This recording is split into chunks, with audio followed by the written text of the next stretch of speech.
This is the same thing I've noticed in very successful people, is people that want, all of you listening, you want to start a podcast, you want to start a business, you want to get in shape, you want to do all these things.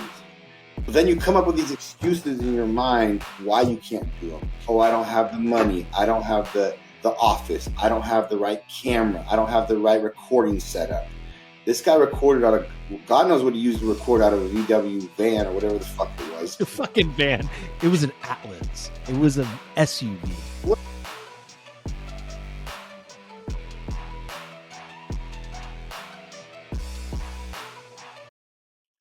What's up, guys? Welcome back to another episode of the podcast of Determined Society. I have with me today one of my buddies here that this is actually the second time we had to record this episode because the last time there were some technical difficulties.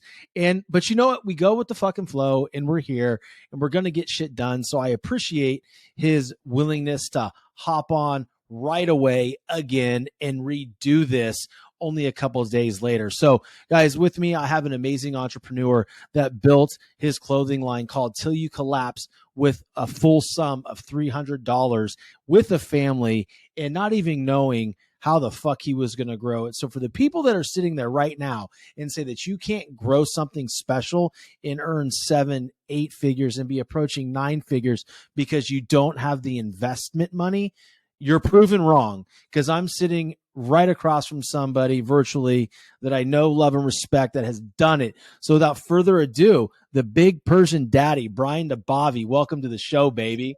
Yeah, the big Persian. And you said my name right now, so maybe it's better a second time. Because now did I say it wrong the first time? I mean, a little bit. It's okay, though. Did it? Fuck, man. It's weird. You got it wrong my whole life. I don't know. You can call me whatever the fuck you want. I mean, bro, maybe it's because I was just too excited the first time. Perfect. I mean, I don't know. Yeah, I don't know. That was good. I'm going to go with it. Doing it, man. The first call was amazing. Yeah, dude. Talk again. Like I said, right away for sure, because, I'm a man about taking action and getting shit done. And that's why I've gotten to where I've gotten. And I like talking to you. And I think our conversation was great. And if we can create something like we did before, people need to hear it. They're going to get a lot from it. Absolutely. It's real and genuine between us, so I'm excited. Dude, it's always been like the really cool thing with my interaction with you. Cause for those of you that are listening, I met Brian on Instagram and dude, I was like super small. I didn't really have much going on.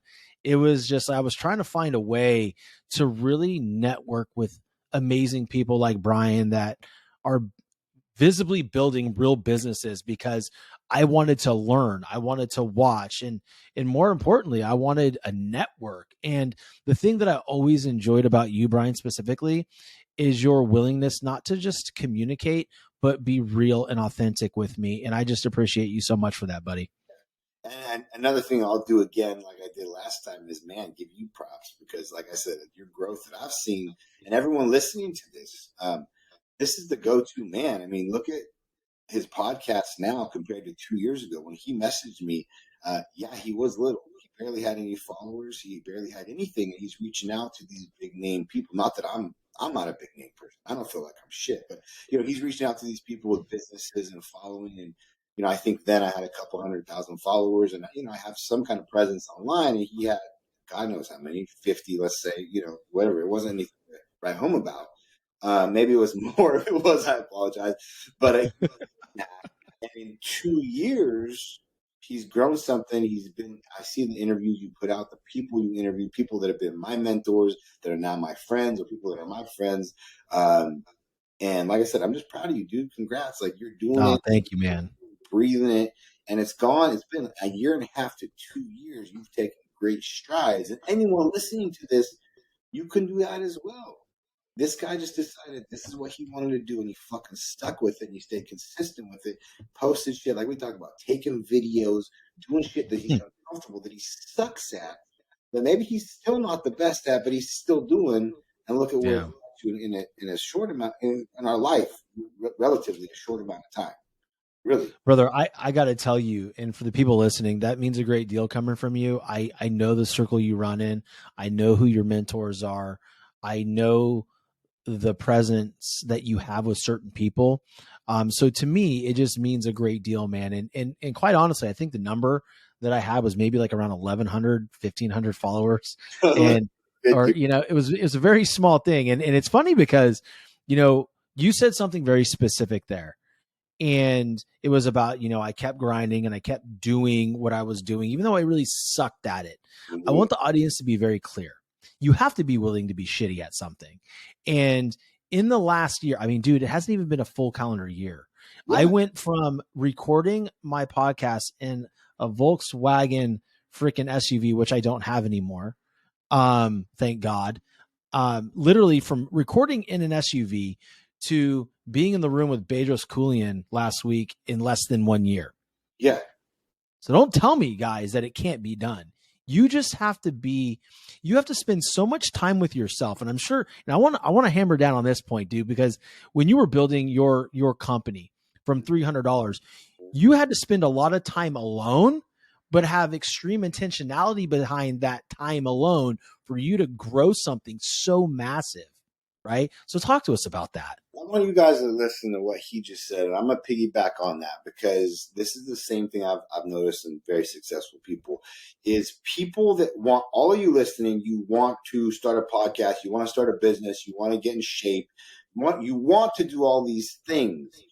But then you come up with these excuses in your mind why you can't do them. Oh, I don't have the money. I don't have the office. I don't have the right camera. I don't have the right recording setup.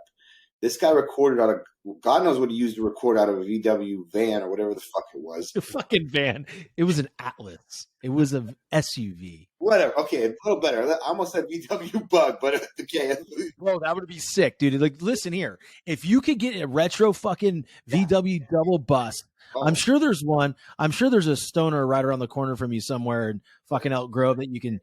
But anyway, like if you, like, dude, if you just, can you think of the studio that you could put together inside that thing? Anyway, go ahead. Sorry.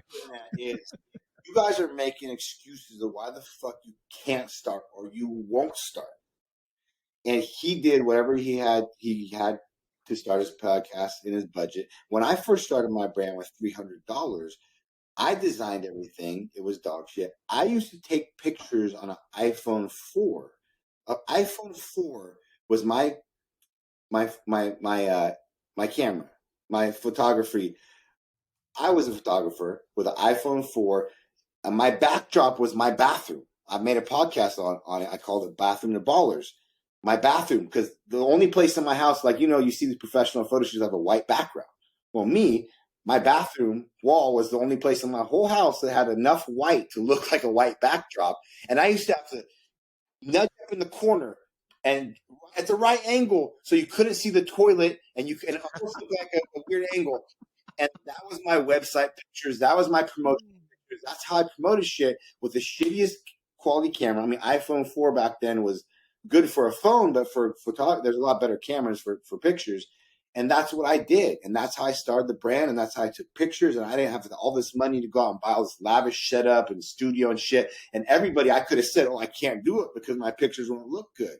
But I did it. And I started selling. And I started doing. And I progressed. And then you progress, you make a little money and you upgrade a little bit and you go. But there's no reason why you shouldn't start. Zero. Right? So impactful, man. Like, dude, like, how many amazing things wouldn't be here if that person just didn't start, right? How many lives aren't impacted because of inaction? Inaction is your most expensive asset or whatever, your liability, like inaction. Sure. Why do you think people feel like, and I have my own theory on why people sit there and, to your point, go, okay, I don't have the camera. I don't have this. Because I could have easily not started my podcast. I was just ignorant and naive enough, right, to be like, fuck it. Like, I heard Anchor has an easy app. I'm just going to download it on my iPhone and I'm going to fucking record, right? And I remember the first recording I ever done was the shittiest thing I've ever done. The shittiest fucking thing I've ever done. It's my most listened to episode, right? It's, you know, but it's like, as bad as it was done. Yeah. Why do people get stuck in the inaction? That's what this society is about. Excuses. Everybody makes excuses about everything. An excuse to why they can't do something or why something happened. They got to take accountability. Hey, take accountability for everything. And the accountability is why you're not starting it, why you're not taking that action for whatever it is, fitness, business. It's all the same. It all boils down. The excuses stem from fear. Everybody's fearful of fucking losing. And you're going to lose. The problem is, and I tell people this all the time, you're going to lose more than you win. And you have to lose to win. You can't win without losing in every aspect of life. Because like we talked about, that loss gives you experience. That loss gives you knowledge that builds you as a person and mold you to be able to handle that win at the higher level. You won't be able to handle the win at the higher level if you're this lower level person that has zero experience. If you're caught in that weird place that I'm too scared, I'm not going to do anything, then years pass by and they wish and they have regret, and then it just snowballs into a horrible thing. Dude, I feel like the world would not be able to handle if you and I lived in the same area. I know. Like, because we would be lighting people up. Like, here's the thing. Like, just like you said, fear. Like, everybody fears failure. Like, failure is the devil. No, failure is your friend. Yeah. And if you understand him or her well enough, because we have to fucking, whatever nowadays, it could be a her. The bottom line is, failure is your indication that you're onto something. And if you stop because of the paralysis that is onset by not wanting to fail, you're fucking cooked. And guess who's going to lose out more than anybody is your children. If you have children, like, they're going to see you being an absolute asshole and not trying anything. And they're going to end up doing something low level in their life and not having any money. And sorry, guys, like, money's essential. If you want to have some type of freedom to be able to go do cool shit with your family and live life on your own terms, you need fucking money. So if you're sitting here thinking that, well, money isn't everything, the fuck it's not. It ain't going to give you happiness. You could be the richest person in America or on the planet. You could be the most miserable person at the same time. But my point is, money is not the root of all evil. The definition of money is the root of all evil, right? So what you guys need to understand is that failure, that fear of failure, has to drive you into positive action. So for me, like, again, like, no one's like, what is that? Immune to failing. I had 7 sales calls last week. I sold 0. Yeah. Fuck it. Yeah. Who cares? But you know what? It wasn't the right time. The sales calls, you got better. You got more experience. It happens, man. Like, the excuses, dude. Like, it bothers me because there's so many people right now out there that refuse to step into their greatness for an excuse. Well, it's ingrained, especially as we progress as a society. Everyone gets a participation trophy. Nobody really loses. Everybody wins. So the fact that losing is just such a scary thing because nobody loses anymore. There's no losers. There's only winners or second winners or participation trophies. Fuck that. There's a winner and there's a loser. You win or you lose. Dude, I can't remember what it was like in Little League, but I don't remember ever getting I don't know, maybe like at the end of the year you got a little shitty trophy. Yeah. But if you won, if you were the best team in the league, that bitch was huge. Yeah. Right? So there was a big differentiator of what kind of trophy you were getting. Now everybody's got to have the same trophy. It sounds like communism or socialism. I got my socialism. Sorry. It's such ingrained in my boys, and like my boys have gotten like second place tournament trophies and stuff like that, and like they don't even want to wear the trophy, like take a team picture, and they're like holding it with a bad look on their face. All the other kids are all like, yeah, my kids are like pissed, and like, they don't even like hang them up, but like that's how you breed, that old school value, those old school ethics that is going by the wayside. Like, there's winners. Yeah. Your word is your bond. Treat people how you want to be treated. Like all the old school stuff, like that these new generation, I don't feel like have. It's us as parents. Us as parents, it all boils down to that. It's not the kid's fault.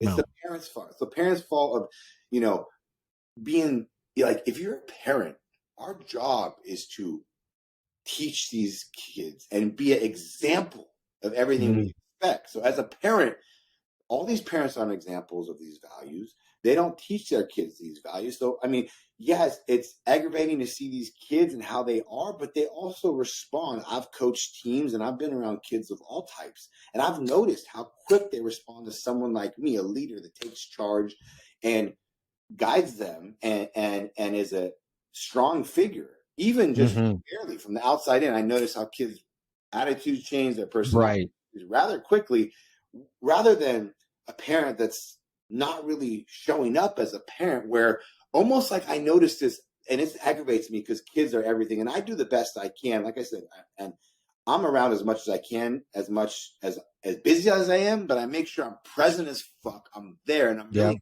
impactful on what I represent and what I teach them by what I show them, and also how I communicate and talk to them. Right? Love it. And you get these parents almost aggravated by their kids, like annoyed by their kids taking up their time. Go to your room and get on video games. Go to your room and get on iPad. I need my me time. Like, motherfucker, I understand, but you shouldn't have been a parent. Like this is your responsibility. Raising these kids, and my kids are my everything. Mm-hmm. Who they are and what they develop in is my main goal, right? Like, they come like before me. I have to come before me. And this is something I struggle with, whereas like I need to be healthy. I need to be loved. I need to be happy with myself. And I do a good job at that. But I will die for them.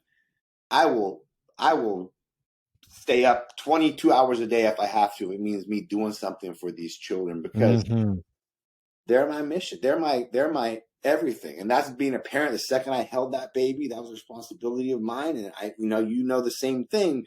But I just don't get how parents are like, they try to blame the kids. Well, motherfucker, who are the kids learning from?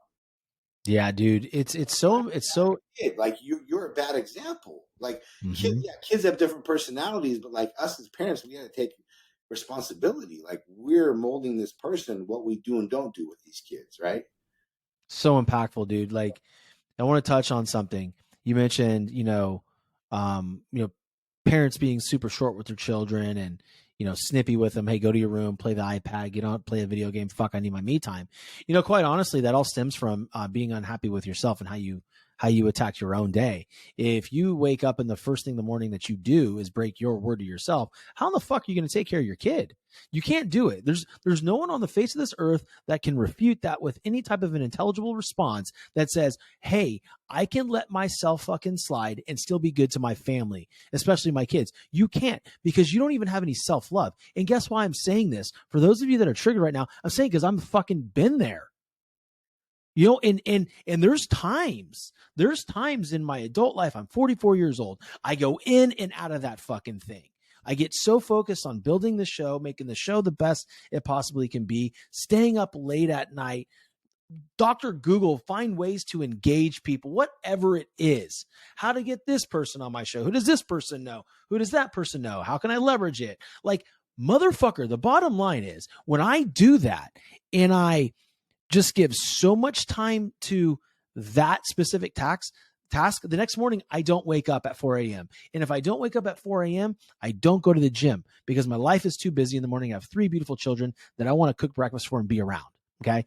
And those breakfast moments suck when I'm unhappy with myself. So parents, if you're finding yourself, right, going around being super reactive to your beautiful children, first of all, understand they didn't, like my wife always tells me, they did not ask to be here. Yeah. You chose for them to be here. Yeah. You made a choice to have children, right? And so here's the thing.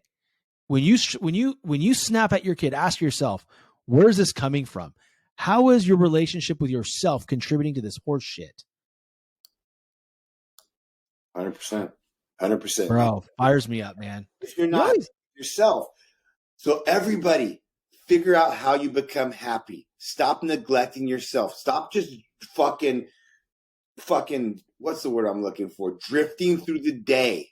Yeah. Mindlessly, aimlessly, 9 to 5, hating your job, giving 50% effort. But then again, you hate your life because you don't drive a Lambo and you don't have nice things and your bank account's negative. Well, it's on me. Like I talk about all the time. There's so many things in this life that fall on ourselves. As far as, look at what I built. I barely graduated high school. I built a 7-figure company barely knowing what I was doing, just figuring out on my own, because I have the core principles, work ethic. I take action. I'm disciplined as fuck. I'm consistent as fuck. Those are just basic things that you control every day. Every day you fucking wake up, you put your feet on the floor, you control that day, the amount of hustle and heart you put in that day. How much hustle and heart are you putting into every single day of your life? Are you giving your passion, your soul, your everything, your attitude? Some people say attitude and effort. I like to say hustle and heart. Every day you fucking touch the ground, you make a conscious decision. I'm going to go into this day and I'm going to give how much of my hustle, your work ethic, your effort, and like Till You Collapse still falls in the same thing. Till You Collapse. How much hustle and heart you put in? 100% effort every day. Do you leave it all on the field, in the office, in the gym, in your bedroom, in your relationship? Are you exhausted? Did you leave it all on the field? Or did you? Did you take advantage of the gratitude of having another chance at this thing called life? And did you give your all into everything? Or did you kind of just 40% it like most people out there and barely fucking did any effort, anything you do? And it's every single day, guys. It's day by day. Start looking at the days, start winning the days, and those add up very quickly. And you start doing that, you start making progress. And it's in everything you do. Start taking, like, people, like, the little things matter just as much, if not more, than the big things, because the little habits, the little efforts, they reflect who you are at a core, and then you do that in everything you do. You can't just be that way with something big, and then the little things you're not that way with. It doesn't work that way. See, that right there is the secret, right? We talk about, certain like facets of life, right? Whether it's your fitness, then you have your spirituality, your relationship, your finances, or even dreams you may have. How you do one thing is how you do everything. So let me be very, very clear. If you're struggling in your business, you're probably struggling in your nutrition. If you're struggling in your nutrition, you're probably struggling to get your workouts in. If you're struggling to get your workouts in, you're probably struggling in your relationships, because now your cortisol level and your stress level is so damn fucking high that you are a nuclear bomb. And I've been that guy. And like, I feel like 2022 was just a lot of me going in and out of those things, to a point where I realized, like, hey, like, I really need to make a consistent change. Like, where's the dude that used to do 75 with his eyes closed? Like, where's Sean at? So, by the way, today's day one. I really don't want to do it. I don't want to.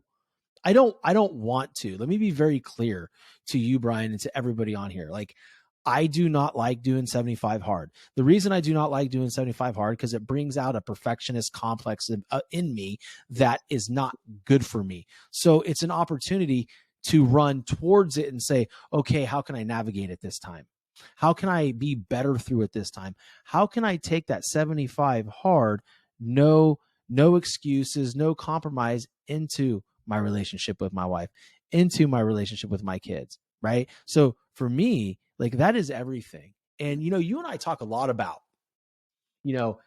how our children see us and the examples we make. In fact, we've talked about it just here in this specific conversation. Like, and dude, it quite honestly, it starts at the dinner table. It starts at the breakfast table. You and I both pride ourselves in being present for meals with the family. What does it mean for your children, your wife, and for you within your family unit to eat meals together? I mean, it's everything. I mean, it's something that we have no compromise in. We never have. Like, everybody notices. The funny thing is we do it every night. We've done it every night. Even back in the day, when I first started my first company, when I was literally working 20-hour days, working a full-time gig, and coming home and working another full-time gig. The only thing I did, as little time as I got with them, the one only thing we did was we had dinner together. And it was literally probably the least, back in those days when I was building and both were going on, it was the only thing I made sure we didn't compromise, because, when you're in your phases, the whole concept of balance is going to change as you go through phases. When you're building something, there's not much balance. There just can't, because, something has to give. Like, if you're all family, than your business, or the time towards that. So something is always given, whatever it has to be. But when I was in that phase, the one thing that didn't, even though our time was probably the only hour, 30 minutes we got together Yeah. all day in a 24-hour period. But it was together. It was talking. It was asking how your day was, asking your high, your low, your days, and just communicating and being there, and that's always been there. And that's something I told myself would always be there. And that's really, it's crazy because it doesn't sound like it's that big a deal. But I've seen a study where they were saying, like, it's something about, I forgot what the study was, but it was a study, and the numbers were crazy for families that have that family unit dinner every night versus families that didn't. And it was like 75% different in a negative way for families that don't have that family dinner together. So as much as you think, oh, it's not that big a deal, oh, it is a big deal. Like just that time with your family, with your kids, the communication, the structure, and something they can look forward to. Because I notice I don't go out of town much. I don't travel much. But one thing I do notice is my kids even say, we missed you at dinner. We thought about you at dinner. So it's something they realize. And if I'm not there, they pick up on it and they miss it. Bro, there's so many valuable lessons at dinner. First of all, we exercise gratitude. Yeah. All right. And then we talk about what's one thing that you did really well today. Yeah. And then the follow-up question is, what's the one thing that you could have done better? But the ultimate question is, how did you help somebody today? Like, how were you helpful to somebody? How'd you make someone's day? And to a point where, when you're going through it, to your point about you don't miss many dinners. I've been having to travel a lot lately. And, it was Monday when I was in California getting ready for the interview with B. And I realized, I'm like, dude, it's like almost dinner in Florida and I'm missing it. Like I miss sitting down with my family. It's almost like, don't you fucking eat without me. Like you better get a TV dinner. But no, it's the most important part of my day. And I have a lot of parts in my day that I feel are important, but the time with my children at the dinner table, I mean, or even the breakfast. Honestly, breakfast is even more fun. Yeah. Like they come downstairs excited to see you. They're just like smiling ear to ear. You got a little girl, man, and you have one son that's still a little bit small. And then you've got your boy who's going into he's a sophomore, but my kids, all three of them are young, like 9, 6, and 4. And they wake up and they're like, Daddy, it's just great. That's the most funny. I miss that. Yeah, dude. It's good stuff. So the funny thing is like, one thing that we ask each other is like, what was the best part of your day? What was the highlight of your day? What was your high? And they all go around, they tell me or whatever, and then they all get to me. And the funny thing is my high is always the same thing. It's always oh, Dad. Every time they ask me, and they still ask me, and they say, oh, we already know. It's right now. It's being here with you guys. Yeah. You guys. And I'm like, that is. Yeah, it is. It doesn't matter how good a day I had in business, whatever happened, no matter how, whatever they know. And that's genuine. That is, I've thought about it and I've tried to think of things that better, but that's how much I love these kids and my family and coming home and seeing them, how hard I work and how little I still get time. I feel like I work a lot, multiple companies, and I still feel like I don't get enough time with them. But what I've done to combat that is really been aware in the last few years. I've grown a lot as a man, as a person, is I'm a lot more present with my time. I used to try to spend more time as far as quantity of time with them, but now I spend much more quality time. Like no distractions, the phone's put away. It's not even on me. I'm not even worried about it. And one thing I started doing is I started to try to, with 4 kids, it becomes difficult. But I try to get my little nooks in after dinner where I spend 20, 30 minutes individual with each of my kids. I go to their rooms, wherever they're at, and I get a little one-on-one time with Dad and have some meaningful conversations or really dig and talk to them and communicate with them. And they get that special one-on-one And it's only 20, 30 minutes, but that's Yeah. everything to them coming from dad. I'm not there all day long. And I try to make a point of they get, because when they're all together, it's distracting with 4 crazy kids. But with your kids, really make sure that, and this becomes something as a parent of multiple kids. It's crazy. I get it. And it's hard to do. It's not like when it was you and one kid, is give them that one-on-one time and really communicate with them. And you should know your kids, different personalities. They have different likes. Really hone into what they like and talk to them about what they like and let them know, like, play to their personality and do that as a parent. Our job to know our kids and really play into that. And that's made a world of difference. And that's been really in the last couple of years. Because I used to play that game where I'm here for 2-3 hours. I left work early, but I'm on my phone and it's like, I'm not really there. Yeah. They sense it. They know. They sense it, man. And it's funny because, my wife always tells me, like, to your point about quality versus quantity, right? Like, she goes, Sean, our children just want like 10, 20 minutes uninterrupted with you. And then they're done. They're fucking over you. They're off doing their own thing. Like, it's much more impactful. Like, if I were to go outside, throw the football with my son for 15 minutes, it's gonna be way more impactful than if I sit there and watch Black Adam with him on the TV. Yeah. Although we do that as well. Like, he wants to watch Black Adam, we're gonna fucking watch that shit. We went through old school movies. I took him through all the old school Rockies, man, classic movies. I'm like, especially like these kids nowadays are like, what movie is that? I'm like, you guys got to know the classics, Yeah. But you guys, what's your favorite Rocky movie? I like them all. Your favorite? I really like the Drago. Yeah, 4 is my favorite too. Like, hands down. I like that one. I like the last one too. I think with Tommy. Oh, 5. Yeah. Tommy Machine Gun. Yeah, Tommy Gun. That's a good one too. 3 is amazing with Clubber Lane. Like that. That's incredible. I like them all. They're all good, man. Anyway, they're all good. But listen, guys, I want you guys listening to this to really realize this shit is fucking hard. This is very, very hard. There's nothing easy to this shit at all. I want to paint a picture for you. I've lost everything. I barely graduated high school. My kids add and spell better than me. Still to this day. I'm going to paint a picture for you. I lost everything. As a father, as a husband, I failed. I've always been the sole provider. Back about 13 years ago, lost everything. Everything was repoed.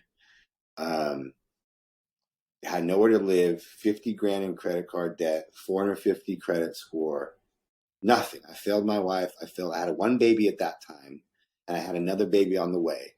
And my most important job is being a father, a husband, a provider. I take most pride in that. And I failed. And that chip has been on my shoulder for the last 13 years. And that fear and that chip motivates me every day to go just as hard today as I did when I had nothing, just as hard when I was building. Nothing's changed because I have that fear of going back, and I never want to feel that again as a man. And I took $300 and I built it into 8 figures, and I have multiple companies, and I work my ass off. I have 4 children. I have 3 companies. I work out 2 to 3 hours a day. I work at these companies. You think this shit is easy? Listen to what I just said I do on a daily basis at 40 years old. This shit is fucking hard. It's not going to be easy. Everybody's saying it's easy, it's quick, it's going to take a long time. And you have to really make a decision within yourself and have that realization with yourself.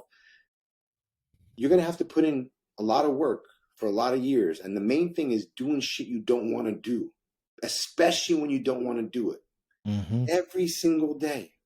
Every single day I start my day with 2 things I hate. Cardio, the stairs. You think I like that? I start my day at 5:30 a.m. in a freezing pitch black garage doing the stairs every day.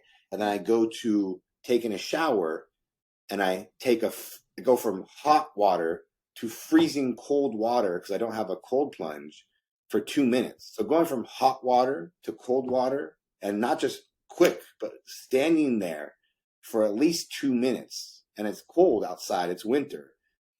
That's the way I start my day every single day, Monday, yes, still on Saturdays and Sundays.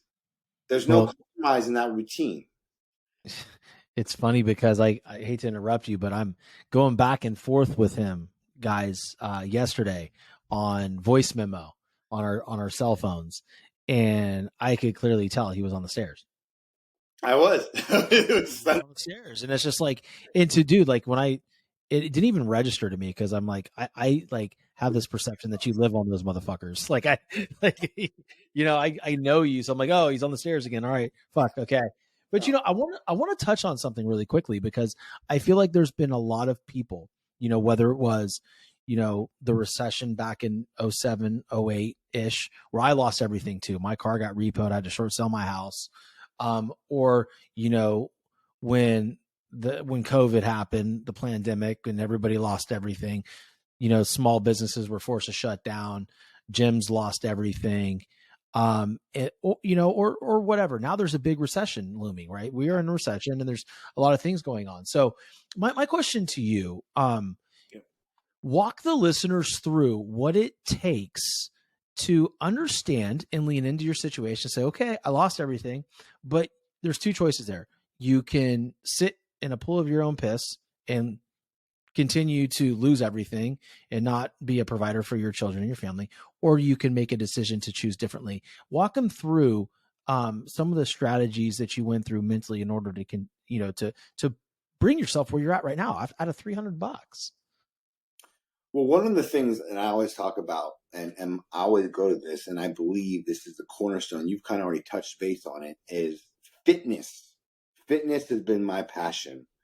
Mm-hmm. Fitness has been my passion throughout my whole life. And fitness should be, honestly, fitness, working out, being healthy, the qualities that it takes to do that, especially at the level that I do, the consistency, the discipline, the dedication, the qualities of that, you take those and apply those anywhere in life. So I've always had those qualities since I was 13, when I taught myself how to work out at 13 years old, and I was a fat kid and I lost a bunch of weight.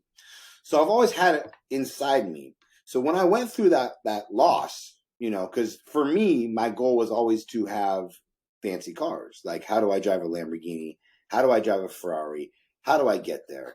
And I lost everything, and I had no other option. Like, there's no option for me because I am the only option.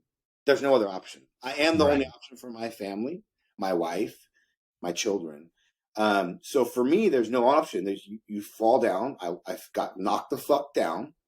Get up. That's fine. There's a loss. Like I tell you, you're going to lose more than you win. Dust yourself off. Life goes on. Take that L, swallow it, learn from it. Okay, what did I learn from these lessons?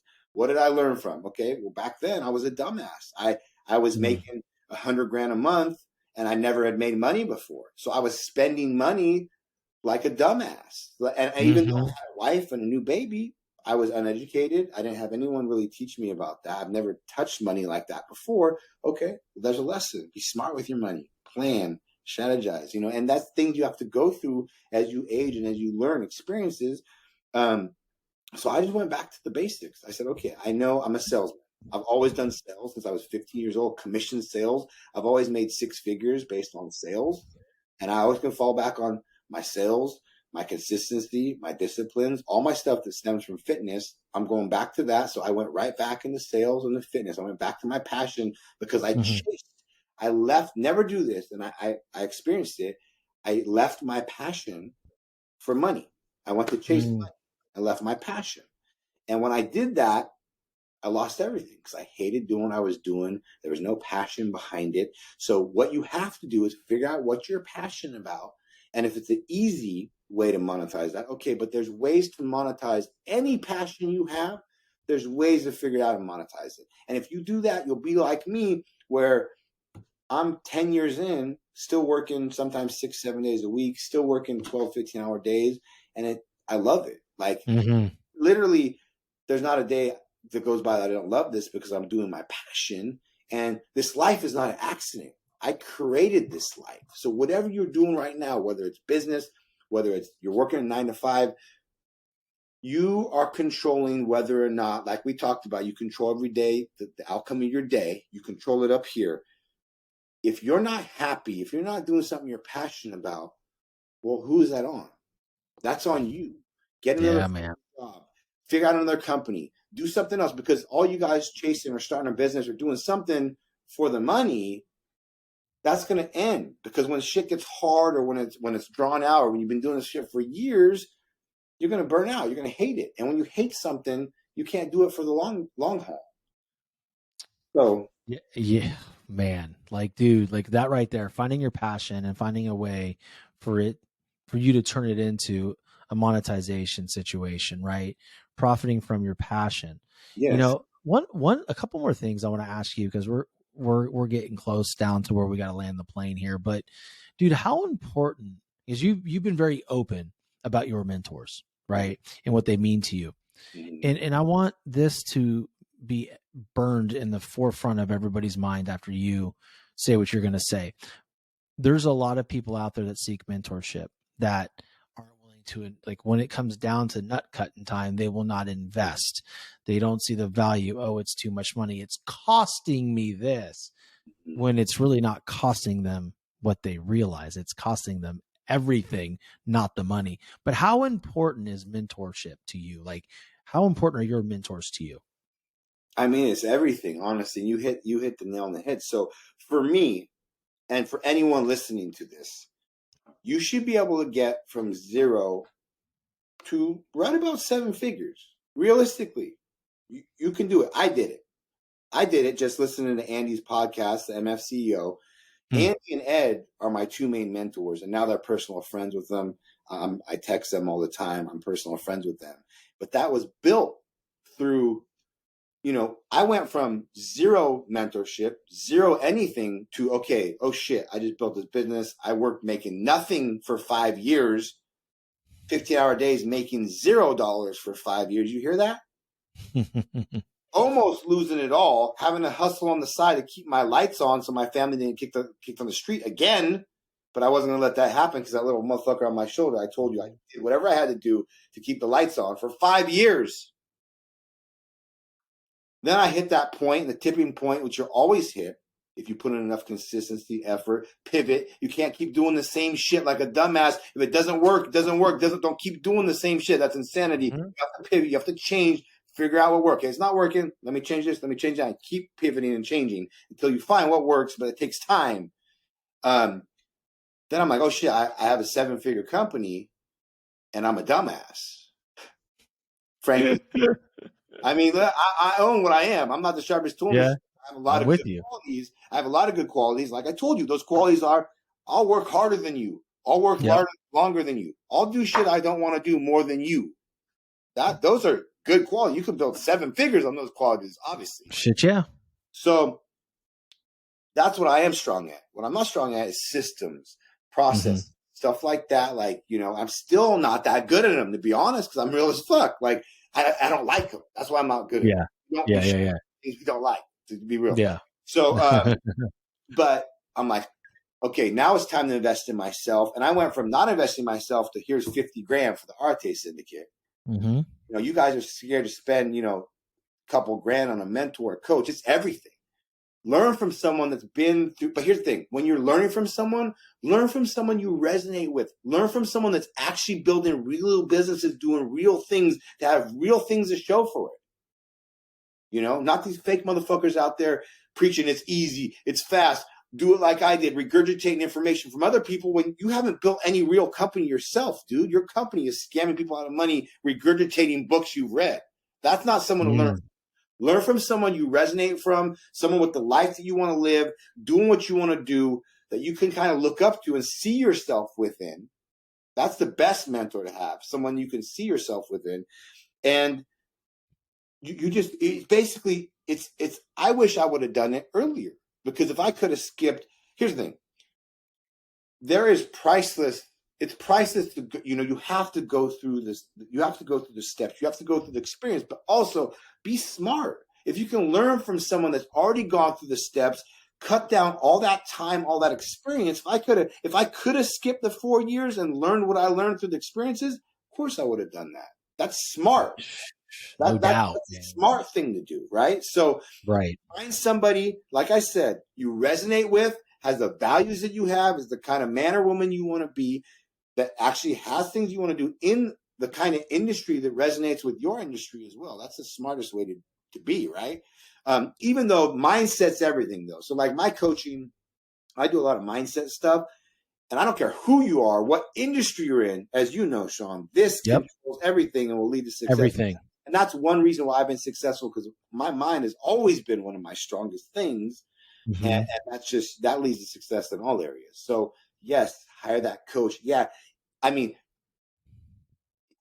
if I don't care if it's the last $1,500 you have, I have so many people that I've had do that. And then, it pays itself back 10, 20, 100x. You know what I mean? And just what you get out of it. But here's the thing, it's on you to implement it. Mm-hmm. You can't go to these events. You can't join these groups. You can't hire these coaches. We're not going to do the work for you. It's still that's where people still rely it's still on you. Yeah. It's still on you. It's on you to get up every day and make that decision. And like I said, it's not a magic pill. It's not a magic formula. Yes, it's okay.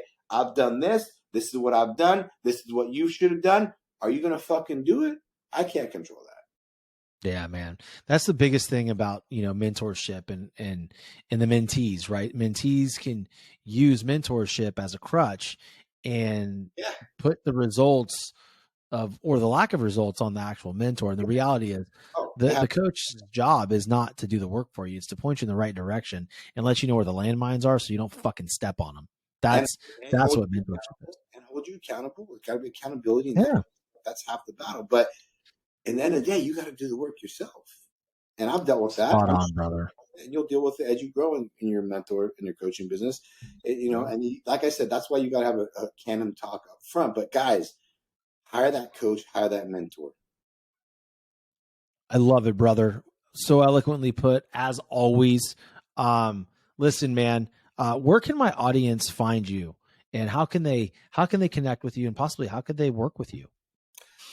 So, at Til You Collapse, TILYOU Collapse is my clothing apparel brand. That's my main company.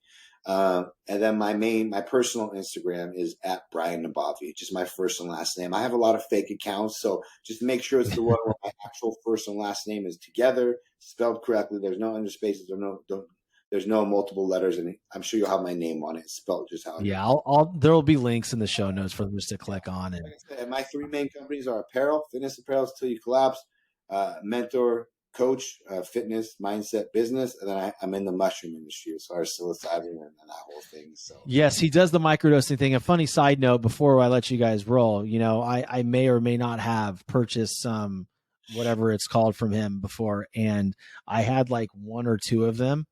Maybe it was like 1.5. So split the middle, and everything was fine. I was having a conversation, and I just felt like, oh my God, I feel like a fucking cross between Fergie and Jesus, just like in Step Brothers, right? And then as soon as the conversation was done, I was like, fuck this. I'm like all hot and shit. And I'm like trembling. I'm like, I need to go to bed. Fuck this. Never again. Oh man. But no, dude, listen, man, I appreciate your friendship, and I appreciate you once again hopping on.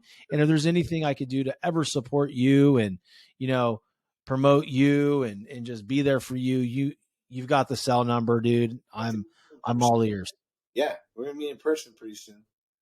Can't wait, bro. We got to do that. We need to freaking work it out. It really sucks that, you were so far away from where I was at in California about a week ago, but if you ever come here, I do a thing called Podcast and Pump. Anybody that comes on my podcast, we record a podcast, we get a little workout in, and we get recorded, obviously, from both of it. So that'd be dope, bro. That'd be dope. I'm trying to actually work out a trip up to NorCal this summer because obviously all my family's there, and I haven't been to NorCal since 2017. Oh, sorry, 2007. My bad.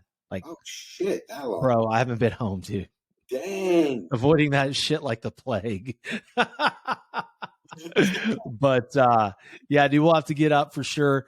We can talk offline and figure out how we're gonna work this thing out. But I would love to come record a show on Til You Collapse podcast. I love your podcast, and you know that. I shout you out from time to time, and it's really good. And then maybe I can, get in a weight room with you. And do you have like the little weights, like the 15s for me? Okay, little bitch weights. Yeah. Don't worry, I have enough time. I have enough time by the time I get there. I'll have a pump on me. So that's on you. Yeah, fucking damn right it is, right? Ways to start eating that protein. That's the bro. I'm already like 130 grams down today. Already? Oh, bro, I'm on. It's 11. You better go eat that cow. All I had is my mushroom and some water. Oh, Jesus, dude. You fucking fasting? What time is it? Oh, it's 11 there, right? Just disappear.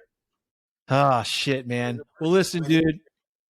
God almighty. Get your damn protein, man. But listen, guys, I just want to remind you to, if you aren't already subscribed to the show, hit subscribe and leave an actual comment review with a 5-star rating if it was good. If it sucks, you leave a 1, but I don't think it sucked. On Instagram, tag us. We're going to both promote this show. If you hit me up, I'll repost you.